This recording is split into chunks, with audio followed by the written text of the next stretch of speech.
liberals are for term limits, or certainly some form of term limits. And it's a tall drink of water, though. It's a lot of work. We have to first get it to pass the House and the Senate.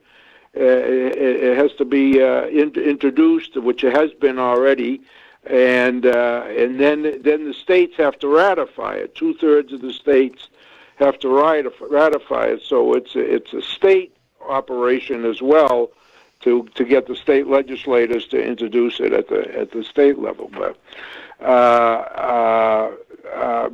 when you consider that Bernie Sanders has been there 31 years, Nancy Pelosi has been there 35 years, Mitch McConnell's been there 37 years, Chuck Schumer's been there 41 years, Maxine Waters has been there 31 years, Steny Hoyer has been there 41 years, and on and on and on. Richard Shelby and Gerald Nader and Don Young and Fred Upton, they've all been over 30 to 40 years in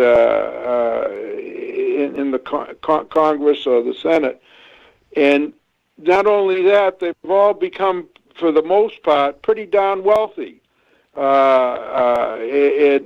what happens is they go down there, they say whatever they have to say to get elected, but once they get elected, they say whatever have they say to stay elected.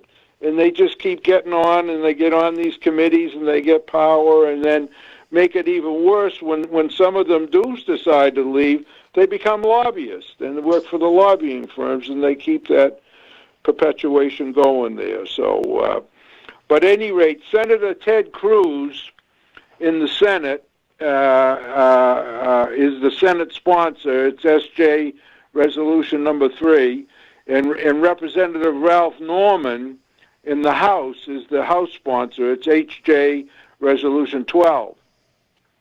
There are 77 co-sponsors in the House, and there are 15 co-sponsors in the Senate. So we still have some work to do. Basically, that's 94 out of 535 members, and we need to get some more support. But again, if I can give another plug, AmericansForTermLimits.net is the website, and there's petitions to sign on the website, and it'll tell you if your congressman or senator has signed on, if not.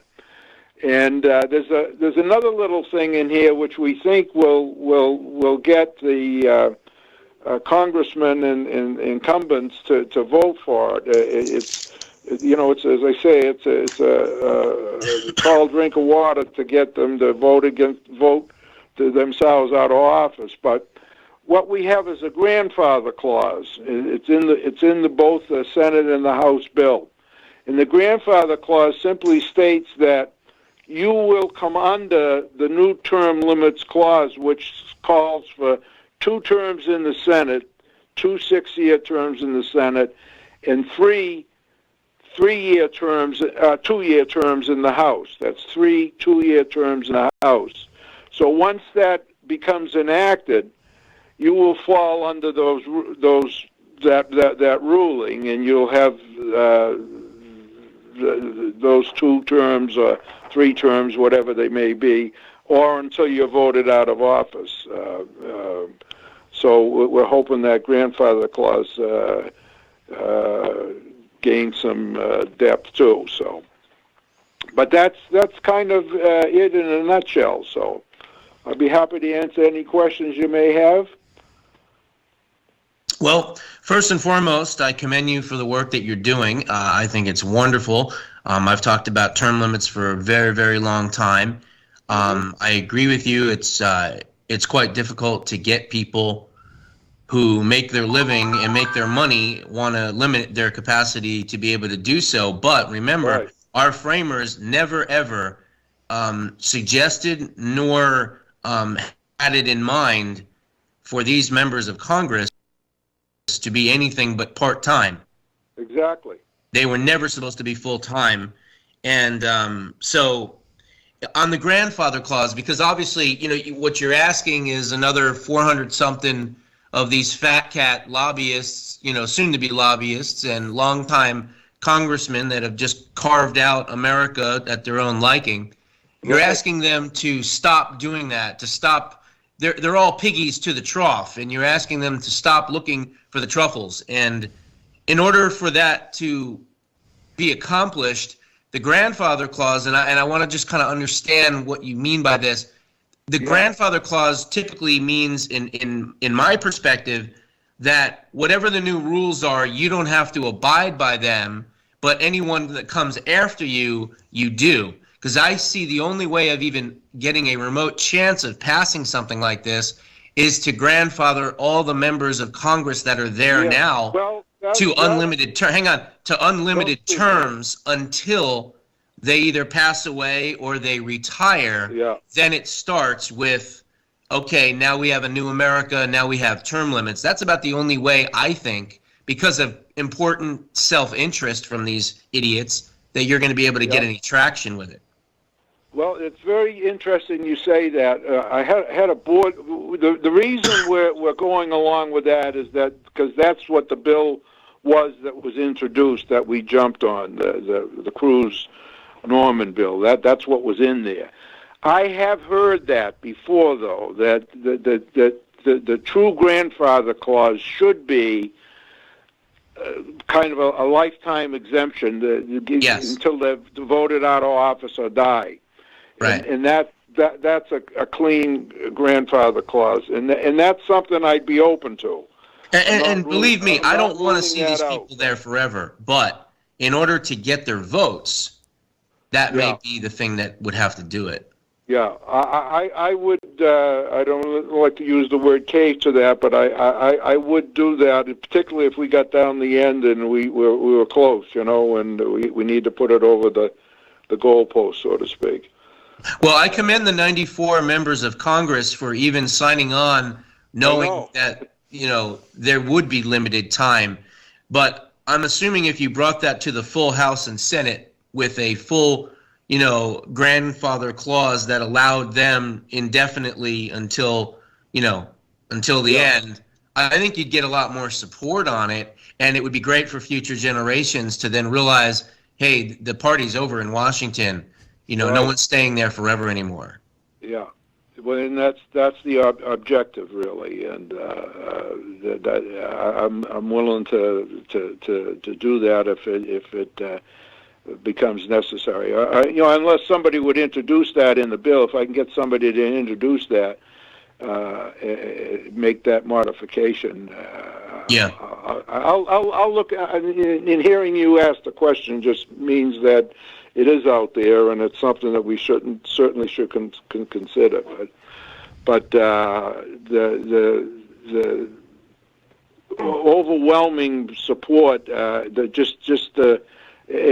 talked to liberals and conservatives and everybody in between, and everybody just seems enough's enough with these fat cats, that they just got to learn that this is a part-time job, and that they have to go back and reap the benefits of what they sowed, so to speak, and get back to work and do that. So, but that's good. Good point. I appreciate that.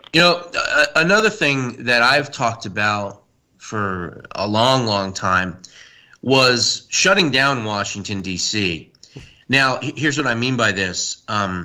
With the technology that we have today, with GoToMeetings, with Zoom calls, with Skype, with telecommunications, all the things that we have, I don't see why we couldn't make a permanent rule where you're not allowed to have permanent residence within 100 miles of Washington, D.C., therefore dispersing the power structure back to the respective states and letting these people, if they're going to represent Iowa, live in Iowa. If they're going to represent Nevada, live in Nevada. And the only time that they would come into Washington would be on major legislation, but they would have a time frame that they could only stay maybe 72 hours, and then they have to go back to their state houses. Because, again, I think if we had our senators and our Congress members involved in their communities with their constituents in their respective states, we would then take the power structure of Washington, D.C. and disperse it, disband it, if you will, and it wouldn't be the muckaruck of cesspool and corruption and greed and lobbyists that we find it in. That's something that's very close to my heart because years ago, too many years ago, probably 30 years ago, I was the chief of staff for a congressman. And when I got together with the congressman when I took the job, we both agreed that I'd be the chief of staff not down in Washington, but down at the district level.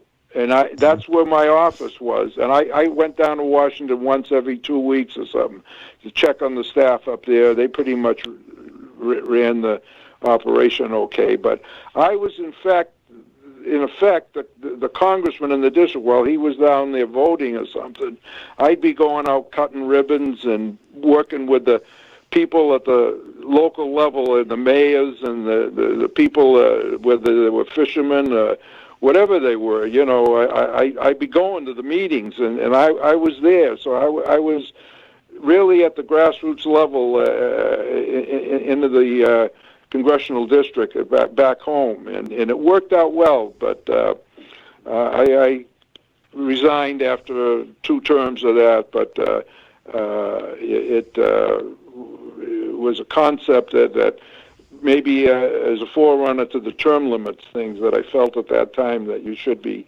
in the district and working within the district and smelling the roses at quite close to home.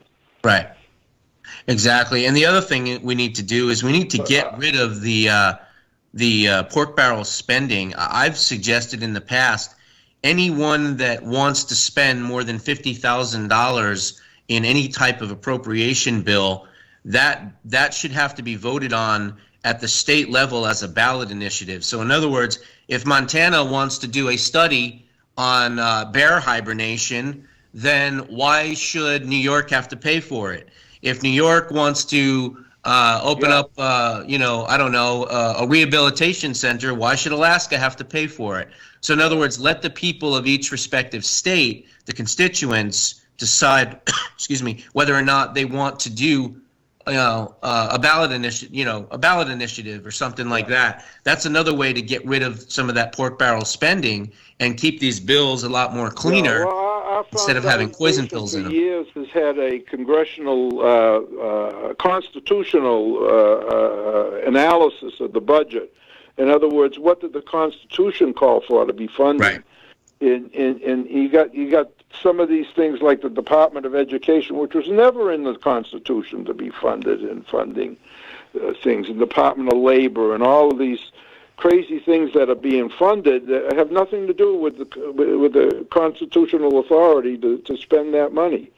And again, that's a very good point. But I want to refocus back on term limits if we can. That it is important that your listeners contact their congressman and ascertain where they stand on that, and let them know that you favor it, and whether we do a pure grandfather clause or not, that there's something you want to see happen, and ask them to sign on to it. And again, the instructions are on AmericansForTermLimits.net. Okay. But, appreciate the questions, though. Good questions. Sure. Yeah. No, I would love to work with you. Off the record and all that, and see see what we can do to kind of help each other. Jiggy, he'll get the information for us, contact information. But yes, it was a pleasure meeting you and speaking with you today. Super. Well, thank you, and my pleasure indeed. Well, this has been good questions. Thank you. Very fun. Josh, I will send you over the audio so you can make use of this for your stuff. Sure. And I just appreciate you making time for us today, Pete, because this is definitely a fantastic, fantastic thing you guys are doing.